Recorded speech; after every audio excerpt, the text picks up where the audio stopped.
इन दोस्तों A to Z live growing India में आपका स्वागत है। तो चलते हैं, आज आपका डे 3 टारगेट रहेगा। इससे पहले मैंने 2 टारगेट दे चुके थे।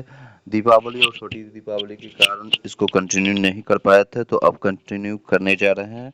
आप लोग के साथ भी अगर कोई प्रॉब्लम होगी तो भी आपको इसको कंटिन्यू करना पड़ेगा, क्योंकि आपको पता है कि एग्जामिनेशन डेट चेंज नहीं होने वाली है। 7 से लेकर के 10 दिसंबर तक ही एग्जामिनेशन होने वाली है। तो चलते हैं सीधे, टाइम ना वेस्ट करते हुए। और वीडियो को अगर फर्स्ट टाइम आए तो लाइक करके सब्सक्राइब करके बेल घंटी दबा लीजिएगा। और ग्रुप में अगर ज्वाइन करना चाहते हैं तो इसी नंबर पर आप कॉन्टैक्ट कर लीजिएगा 7903812553 पर, ताकि आप ग्रुप में ज्वाइन करके डेली टारगेट भी प्राप्त करें और साथ ही साथ जीडी भी कर सकें। तो डेली आज 6 to 8 हो या 9 से 10 वाले से 12 सभी लोग के लिए मेन सब्जेक्ट जो आपका 80 नंबर का है उस पर फोकस कीजिएगा। और क्लास 6 और 7 का ऑलरेडी जो लोगों ने कर रखा है तो आप रिवीजन कीजिएगा। सिर्फ एससीईआरटी एनसीईआरटी जो नोट्स प्राप्त किए हैं या आपने खुद से सेल्फ स्टडी से किया है, तो जिन लोगों ने लिया है नोट्स उनको तो पता है। तो क्लास 8 का आज टारगेट है। 6 7 तो ऑलरेडी मैंने कवर करवा दिया था। तो इसका आप क्वेश्चन एक एक पॉइंट से क्वेश्चन आएगा, एक एक पॉइंट से आप आंसर निकालने की कोशिश कीजिए, क्योंकि 6 क्लास का लगभग 17-18 पेज में कंप्लीट है, 7 क्लास का 17-18 पेज में। अगर आपने ऑलरेडी पढ़ रखा है, नहीं पढ़ा है, तो आप इसको पहले रिवीजन कीजिएगा, उससे नोट्स बनाइएगा, उससे क्वेश्चन आंसर करने की कोशिश कीजिएगा। सेकेंड चीज़ है, और आज 8 क्लास का, अगर आप एसएसटी का है या साइंस का मैथ का है तो कोशिश कीजिएगा क्लास 8 का आज कंप्लीट करने के लिए, जहाँ से भी आपके पास है उपलब्धता। अगर नहीं है तो आप कॉन्टेक्ट कीजिएगा पर्सनली। नेक्स्ट है प्रैक्टिस सेट। अगर आपके पास है किसी भी पब्लिकेशन का, मैं किसी भी नाम नहीं लेना चाहता हूँ, 2.5 घंटे का लेकर के ऑनलाइन ऑफलाइन जिस भी माध्यम से उसका प्रैक्टिस कीजिए। और 1 से 2 घंटा एनालिसिस में जरूर लगाइएगा। जो भी गलती आपकी रहेगा उसका नोट्स बना लीजिएगा, या उसको नोट बना करके आप उसमें बना लीजिएगा। चलिए, पूछो। एनालिसिस कीजिएगा कि कितना गलती हुई, और जो जो गलतियां हुआ नोट करने की कोशिश कीजिएगा। मैथ और रीजनिंग अगर गलत हुआ है तो उसके फॉर्मूला के जाने की कोशिश कीजिएगा। इन डेप्थ जाके करके उसको एनसीईआरटी से या फिर किसी भी वीडियो से उसको उस कॉन्सेप्ट को क्लियर कीजिएगा। मान लीजिए प्रॉफिट एंड लॉस आपका गलत हो गया, तो किस कारण से आपका गलत हुआ है तो उसको जानने की कोशिश कीजिएगा। चलिए, आज मैथ और रीजनिंग उसी तरह से एक टॉपिक दे रहे हैं, आप उससे 25 से 50 क्वेश्चन जितना भी हो सकता है, जित लेवल आपको डिपेंड होगा कि आपके कितना प्रैक्टिस है मैथ और रीजनिंग। तो प्रॉफिट एंड लॉस स्टार्ट कीजिएगा, लाभ हानि जिसको कहते हैं हिंदी में, उससे 25 से 50 क्वेश्चन कीजिएगा, 1 घंटा के आसपास में हो जाएगा। और रीजनिंग सिमिलरली आप एनालॉजी सीरीज दोनों में से कोई एक टॉपिक उठा लीजिएगा, 25 से 50 ये क्वेश्चन आज कर लीजिएगा। 1-1 घंटा, ये 2 घंटे में कंप्लीट हो जाएगा। और रिवीजन कीजिएगा जितने भी आज से पहले आपने पढ़ा है, जितने revision is the key of success. आपको पता है कंपटीशन में या खास कर जनरल कंपटीशन में या गवर्नमेंट जॉब के लिए सबसे ज्यादा लोगों को सबसे पता होता है, लोगों ने सब चीज पढ़ा होता है। 8 से लेकर के 12 तक का आप एनसीईआरटी एससीईआरटी आपने बिहार बोर्ड से या किया है, यूपी बोर्ड से किया है, या फिर सीबीएसई से किया है, आपने पढ़ के गए, एक बार गो थ्रू करके गए हैं। लेकिन क्या है, सबसे दिक्कत है रिवीजन नहीं करते हैं। तो रिवीजन के लिए 2 घंटा मैंने दिया है, इसलिए आप जब भी बीच में आपको टाइम लगता है कि मैं पढ़ के बोर हो गया, थक गया हूं, तो रिवीजन उठा करके और बोल बोल के पढ़ना है, या फिर लिख लिख कर जो टॉपिक आपको लिखना है, जैसे मैथ रीजनिंग है उसको लिख लिख कर करना है।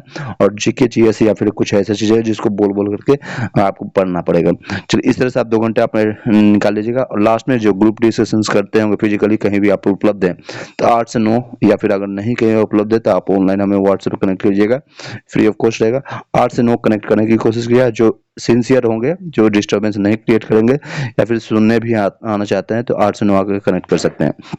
जितने भी आपने ये चीजें हम कंप्लीट करेंगे। रिवीजन में वही रहेगा जो हम आप लोगों को टारगेट देते हैं, मोस्टली जीके जीएस और करंट अफेयर्स हम इसमें रिवीजन करने की कोशिश करते हैं। सोने से पहले आप 9 से 10 मान लीजिए आपके ये सारी चीजें प्रक्रिया करिए, आपके लगभग 8 से 10 घंटा पढ़ाई होने के बाद जितना भी अभी से पहले आज दिन भर पढ़े हैं, कम से कम आधा से 1 घंटे उसको रिवीजन कीजिएगा। और उससे पहले आपने अभी तक जितना भी पढ़ाई किया उसको 2 घंटे में, 1 घंटे 2 घंटे में रिवीजन करिएगा। इसी के साथ इस वीडियो को यहीं पर कंप्लीट करते हैं। All the best. Study hard, do और डाई का सिचुएशन है। अगर नहीं करते हैं तो कहीं ना कहीं कोई भारत के पूरे कोने में, पता है पूरे भारत वाले अप्लाई करने वाले हैं। और जिस तरह से TRE-1 में लगभग 14 स्टेट के लोग बिहार में आकर के जॉब कर रहे हैं आज के टाइम में, सऊदी अरब से लोग के इंटरनेशनल लोग भी आकर के यहाँ पर कर रहे हैं, तो सेम सिचुएशन इसमें भी होने वाले हैं। और ये इसमें कंपटीशन और ज्यादा है। तो आपको डीमोटिवेट नहीं कर रहा हूँ, बट ये आपको ये अवेयरनेस रखना चाहिए कि आपको इस बार और ज्यादा पढ़ना पड़ेगा, और भी ज्यादा रिवीजन करना पड़ेगा। और भी आपको ये अच्छी चीज है कि आपको सिर्फ और सिर्फ आपके सब्जेक्ट को पढ़ना। मान लीजिए किसी का SST है तो आपके सब्जेक्ट पर ज्यादा फोकस करना है। किसी का साइंस और मैथ है, ऑलरेडी आपने ग्रेजुएशन किया है उस पर, तो आपको ज़्यादा इन डेप्थ नॉलेज है, तो सब्जेक्ट का अभी दायरा जो है कम गया है, लेकिन कंपटीशन का जो दायरा है वो बढ़ गया है। आपके सब्जेक्ट से साइंस और मैथ से, या आपको 9 से 10th 11 से 12th वाले जो होंगे, मान लीजिए उनका फिजिक्स से ऑनर्स है, या फिर आपने स्टेट फिजिक्स से किया है, या फिर मैथ से, तो सिर्फ मैथ्स को ही देखना है, 6 से या 8 से लेकर के 12 तक का आपको मैथ देखना है या फिजिक्स देखना है, उसी से पढ़ना है। मतलब आपका सबसे फेवरेट टॉपिक्स पर हिट किया जा रहा है। ये पिछले बार पीआरटी में सबसे बड़ी दिक्कतें क्या थी, आपको सब्जेक्ट 14 से 15 सब्जेक्ट पढ़ना पड़ता था, कई सब्जेक्ट है जो कि आपने नहीं पढ़ा। इस बार अच्छा है कि मान लीजिए साइंस है आपका, तो ईवीएस पढ़ना है, इन्वायरमेंट साइंस पढ़ना है, फिजिक्स केमिस्ट्री बायोलॉजी पढ़ना है, और एक मैथ सब्जेक्ट, और ये आपका फेवरेट सब्जेक्ट होगा। आपने इस पर ज़्यादा टाइम बिताया है तो ज़्यादा नहीं करना है, सिर्फ और सिर्फ रिवीजन कीजिए, हम लोग अच्छे से इन डेप्थ में जाइए और उसको प्रैक्टिस सेट्स के साथ तेजी से कीजिएगा। एससीईआरटी एनसीईआरटी बेसिक बुक है, 9 से 10th हो या 11 से 12th हो या 6 to 8 के लिए, वो बेसिक्स चीज़ें हैं। इवन ऑफिसर लेवल का भी या आईएएस लेवल के भी लोग यहीं से करते हैं। एससीईआरटी बिहार के लिए रहता है, तो इसमें अगर बिहार एससीईआरटी करके जाते हैं तो बिहार जीके या बिहार आपका जो भी कंटेंट होगा यहाँ से ऑटोमेटिकली कवर हो जाएगा, अलग से कोई बुक कवर करने की जरूरत नहीं पड़ेगी। चलिए, और बीपीएससी प्रीवियस ईयर आपका जल्दी स्टार्ट कर देंगे नेक्स्ट आने वाले वीडियो में, 2 से 3 लेक्चर के बाद आपका बीपीएससी के प्रीवियस ईयर का भी कुछ प्रैक्टिस सेट हम देना शुरू कर देंगे, यानी कि इन द सेंस उसका टारगेट भी देंगे आधा से 1 घंटा कर लेना, क्योंकि प्रीवियस ईयर क्वेश्चन रिपीट होती है क्वेश्चन। चलिए, इसी के साथ इस वीडियो को यहीं पे वाइंड अप करते हैं। Thank you so much. अगर आप ऑलरेडी कहीं से और पढ़ते हैं या फिर जो भी आपका रूटीन है उसको चेंज मत कीजिएगा।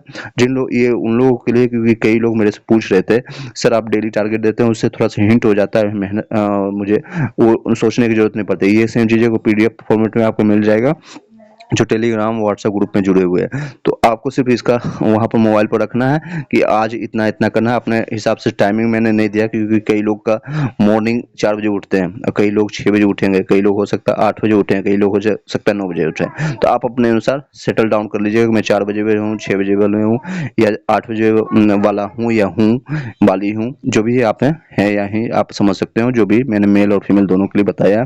Thank you so much, have a nice day and good night and all the best सभी लोग के लिए। गुड नाइट नहीं बोलेंगे, मतलब कि इसके बाद भी हम कनेक्ट होंगे, तो ऑल द बेस्ट सभी लोग के लिए, कि बाद में हम कनेक्ट करने की कोशिश करेंगे। 8 से 9 जो लोग ज्वाइन करेंगे उसमें तेजी से हम रिवीजन करेंगे, तेजी से एक एक चीज रिवीजन करेंगे, ठीक है। इसी के साथ इस वीडियो को यहीं पर वाइंड अप करते हैं। क्या हुआ रे? साथ में दोस्तों, इसमें लूसेंट का नहीं लिखा हुआ है, लूसेंट या फिर आपके पास मैंने दिया है कई लोगों को लूसेंट का पीडीएफ, तो लूसेंट का जो भी आपका सब्जेक्ट है, क्योंकि किसी का साइंस है, किसी का एसएसटी है, किसी का अपना स्पेशलाइजेशन है, तो ऑब्जेक्टिव उठा लीजिएगा, या फिर आपका जीके का है तो जीके का उठा करके उससे कम से कम 10 पेज आप उठा करके पढ़ लीजिएगा। 10 पेज उठा करके आप तेजी से बोल बोल करके पढ़ना है, ताकि वो 10 पेज आधे से 1 घंटे में कंप्लीट हो जाए। अगर आपने पहले से पढ़ रखा हो तो कम टाइम में कंप्लीट हो जाएगा। अगर आप पहले से नहीं पढ़े होंगे तो आपको थोड़ा टाइम लगेगा, लेकिन कोशिश कीजिएगा उसको 2 से 3 बार पढ़ते जाना है। साथ में पेंसिल रखना है, पेंसिल या फिर हाईलाइटर, ताकि वहीं पर हाईलाइट कर लीजिएगा जो जो क्वेश्चन नहीं आता है। जो आता है उसको स्किप कर दीजिए, जो नहीं आता है उसको वहां पर लगा देना है, और उसको 2 से 3 बार इस तरह से हाईलाइट करना है, या फिर उसको डबल टिक मार्क कर दीजिएगा, वो जो स्टार मार्क जिसको कहते हैं, ट्रिपल स्टार। और उसको कोशिश कीजिएगा रात में सोने से पहले 3 से 4 बार रिवीजन खुद से कीजिएगा। अदरवाइज हम लूसेंट एनसीईआरटी जो कवर करने जा रहे हैं इवनिंग के टाइम में 8 से 9 में हम इसमें कवर करते हैं, आप लोगों को सिर्फ सुनना है, या फिर उसी टॉपिक से कवर करेंगे क्वेश्चन आंसर। ट्राई कीजिएगा आपको विविध से, क्योंकि सबसे ज्यादा क्वेश्चन आता है विविध से स्ट्रेटेजी के, अगर आप पूछा जाता है तो विविध का मैंने 2 पेज कंप्लीट ऑलरेडी करवा दिया है, कोशिश करेंगे रिवाइज करने के लिए। उसके बाद 2 पेज के बाद, जैसे कि प्रथम भारत में प्रथम कौन है महिला है, या भारत में प्रथम कौन पुरुष है, ऑलरेडी मैंने ये सारी चीजें कवर करवा दिया है। तो इसके बाद का टॉपिक उठा करके आप चेक कर लीजिएगा, उसके कम से कम 4 से 5 पेज वहां से स्टैटिक उठा लीजिएगा। बाकी अपना जो भी है मेन सब्जेक्ट, मान लीजिए साइंस है किसी का, तो बायोलॉजी हो गया, फिजिक्स हो गया, केमिस्ट्री हो गया, तो उन सभी टॉपिक्स को एक बार रीड कर लीजिएगा, क्योंकि उससे भी क्वेश्चन कुछ आते हैं। बाकी मेन चीजें आपका एससीईआरटी एनसीईआरटी, आपका मेन ग्रंथ वही है, मेन बाइबल वही है, वही आपका कुरान है, वही आपका अभी गीता है, अभी जितने भी चीज़ें हैं भगवान को या फिर जो भी आपका छठ पूजा आने वाला है या दीपावली आपका कंप्लीट हो गया, इसी तरह से कल की डेट में छठ पूजा भी कुछ दिनों में होकर 5 से 6-7 दिनों में वो भी कंप्लीट हो जाएगा। लेकिन आपको वो ये नहीं कर रहे हैं उनको छोड़ देना है या किसी भगवान को या किसी खुदा ईश्वर को छोड़ना है। उनको भी ध्यान रखते हुए आपको कम टाइम आपको देना है और जल्दी से प्रणाम करके गोर लगकर जो भी आप करते हैं वो सारी क्रिया करके आपको एग्जामिनेशन के लिए पढ़ना पड़ेगा, स्टडी करना पड़ेगा। किसी कोने में घर के किसी एक कोने में अपना स्थान बना लीजिए जहाँ पर आपको डेली पढ़ना है। ये नहीं कि आज छत पर पढ़ रहे हैं तो कल की पश्चिम की दिशा में पढ़ रहे हैं, कल उत्तर की दिशा में पढ़ रहे हैं, तो आपका एक माइंड सेट नहीं बन पाएगा। किसी एक कोना को पकड़ लीजिए, वहीं पर अपना टेबल चेयर जो होता है लगा करके आप वहाँ पर स्टडी करना शुरू कर दीजिएगा। Thank you so much, have a nice day.